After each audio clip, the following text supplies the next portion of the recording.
Privatisation of education ಪ್ರತಿ ಅಕ್ಷರಕ್ಕೂ ಬೆಲೆ ಕಟ್ಟುತ್ತೆ. ಅಕ್ಷರ ಕಲ್ತವನಿಗಲ್ಲ. ಸಮಾಜದಲ್ಲಿ ಸರ್ಕಾರಿ ಕೆಲಸ ಬೇಕು, ಸರ್ಕಾರಿ ಶಿಕ್ಷಣ ಬೇಡ ಅನ್ನೋ ಮೈಂಡ್ ಸೆಟ್ ಬದಲಾಗಬೇಕು. ಕ್ಲಾಸ್ ರೂಮ್ನಲ್ಲಿ ಬೆಂಚ್ ಸರಿ ಇಲ್ಲ ಅಂತ ಯಾವ ವಿದ್ಯಾರ್ಥಿನೂ ಫೇಲ್ ಆಗಿಲ್ಲ ಸರ್. ಸಂವಿಧಾನ ರಚಿಸಿದವರು, ಸಿಲೆಬಸ್ ಬರೆದವರು, ವಿಜ್ಞಾನಿಗಳು, ದೊಡ್ಡ ದೊಡ್ಡ ಸಾಹಿತಿಗಳು, ಹೆಮ್ಮೆಯ ಕವಿಗಳು ಎಲ್ಲರೂ ಓದಿದ್ದು ಸರ್ಕಾರಿ ಕಾಲೇಜುಗಳಲ್ಲೇ. ಸರ್ಕಾರಿ ಶಿಕ್ಷಣ ಇಲ್ದಿದ್ರೆ ನೀವು ಅಲ್ಲಿರ್ತಿರ್ಲಿಲ್ಲ, ನಾನೆಲ್ಲಿರ್ತಿರ್ಲಿಲ್ಲ. ದೇಶಕ್ಕೆ ಯೋಧ, ನಾಡಿಗೆ ರೈತ, ಬಾಳಿಗೆ ಗುರು ಒಬ್ಬ ತಾನೆ.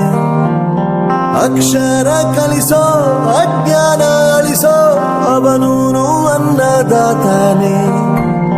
ತಪ್ಪು ಸರಿಯ ತಿದ್ದಿ ತಿಳಿ ಹೇಳಿ ಸಮಬುದ್ಧಿ ನಮ್ಮ ಚಿತ್ತ ಶುದ್ಧಿಯಾಗೋ ಹಾದಿ. ಎಷ್ಟೇ ದೂರ ಹೋದ್ರೂ ಮರಿಬೇಡ ನಿನ್ನ ಬೇರು, ನಿನ್ನ ಸಾಧನೆಗೆಲ್ಲ ಇದುವೇ ಆದಿ.